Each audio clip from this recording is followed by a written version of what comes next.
राधे राधे भक्त जैनों, आज आप सुनेंगे गुप्त नवरात्रि की व्रत कथा। प्रत्यक्ष नवरात्रि जहाँ चैत्र माहे और आश्विन माहे में मनाई जाती है, वही गुप्त नवरात्रि माघ माहे और आषाढ़ माहे में मनाई जाती है।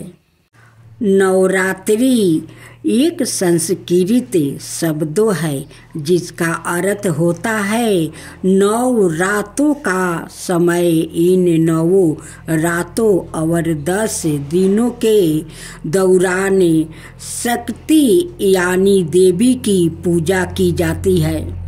गुप्त नवरात्रि के पहला दिन माँ कालरात्रि की पूजा करने के लिए प्रातः काल उठ कर स्नान करे और साफ सुथरे वस्तु धारण करे। उसके बाद पूजा ग्रहण को गंगा जल से शुद्ध करे और नियम मंत्रों से माँ कालरात्रि का आह्वान करे। इसके बाद माँ कालरात्रि की पूजा फल फूल धूप दीप जौ अक्षत केले तिल पीली सरसों आदि से करे। पूजा के समय माँ काली चालीसा कवच स्तुति का पाठ और मंत्र जप अवश्य करे। अंत में आरती अर्चना करे। सुख समृद्धि और धन संपत्ति की कामना करे। दिन भर उपवास रखे। शाम में पूजा आरती के पश्चात फलाहार करे। माँ काली की पूजा निशकाल में होती है।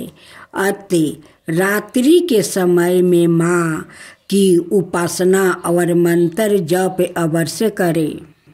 पौराणिक कथा के अनुसार एक बार दारुक नाम के राक्षस ने ब्रह्मा जी को प्रसन्न करने के उनसे वरदान प्राप्ति करे देवताओं और ब्राह्मणों को सताना शुरू कर दिया। साथ ही स्वर्गलोक पर कब्जा कर लिया। जिसके बाद सभी देवता अपनी मिनती लेकर भगवान विष्णु और ब्रह्मा जी के पास गया।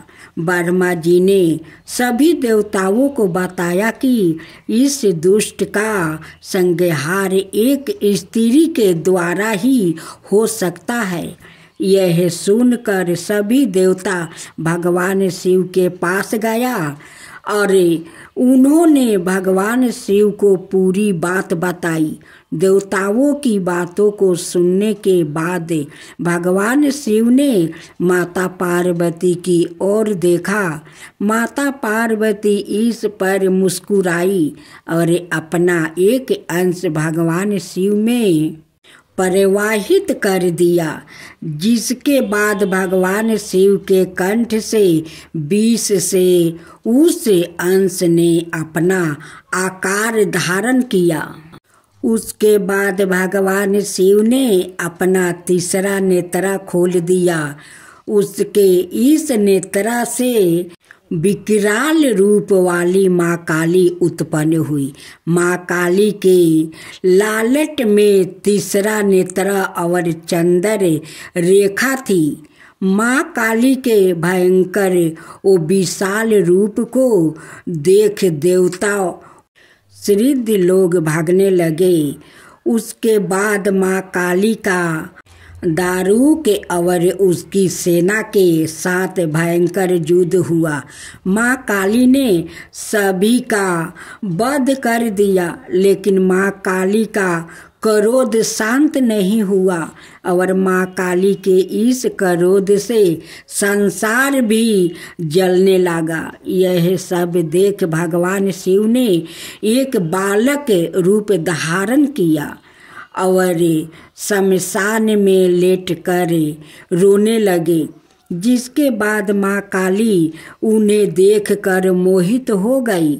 इसके बाद माँ काली ने बालक रूपी भगवान शिव को अपने गले से लगाकर अपना दूध पिलाया। जिसके बाद उनका क्रोध भी शांत हो गया। अब सुने देवी पार्वती की कथा। बर्मा ने देवताओं को अपने द्वारा विजय दिलवाई। बर्मा की उस विजय से देवताओं को हंकार हो गया। वो समझने लगा कि यह हमारी ही विजय है, हमारी ही महिमा है। यह जानकर बर्मा देवताओं के सामने यक्ष के रूप में प्रकट हुआ। बर्मा को ना जान सके कि यह यक्ष कौन है। तब उन्होंने अग्नि से कहा कि हे जात वेद, इसे जानो कि यह यक्ष कौन है। अग्नि ने कहा, बहुत अच्छा। अग्नि यक्ष के समीप गया। बर्मा ने अग्नि से पूछा, तू कौन है? अग्नि ने कहा, मैं अग्नि हूँ, मैं ही जात वेद हूँ। ऐसे तुझे अग्नि में क्या समर्थ है? अग्नि ने कहा, इस पृथ्वी में जो कुछ भी है उसे जलाकर भस्म कर सकता हूँ। तब यक्ष ने एक तिनका राख कर कहा कि इसे जला। अपनी सारी शक्ति लगा कर भी उस तिनके को जलाने में असमर्थ ना होकर वो लौट गया।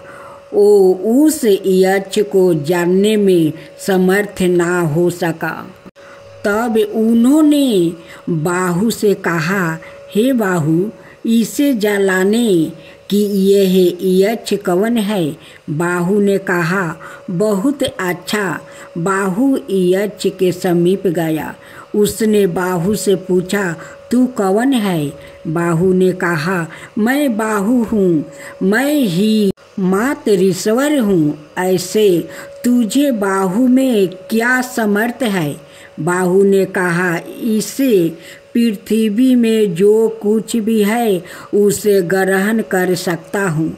तब यक्ष ने एक तिनका राख कर कहा कि इसे ग्रहण कर। अपनी सारी शक्ति लगा कर भी उस तिनके को ग्रहण करने में समर्थ ना होकर वो भी लौट गया। वो उस यक्ष को जानने में समर्थ ना हो सका। तब उन्होंने इंद्र से कहा, हे मेघवन, इसे जलाने की यह यक्ष कौन है? इंद्र ने कहा, बहुत अच्छा। इंद्र खुद यक्ष के समीप गया। उसके सामने यक्ष अंतर्ध्यान हो गया।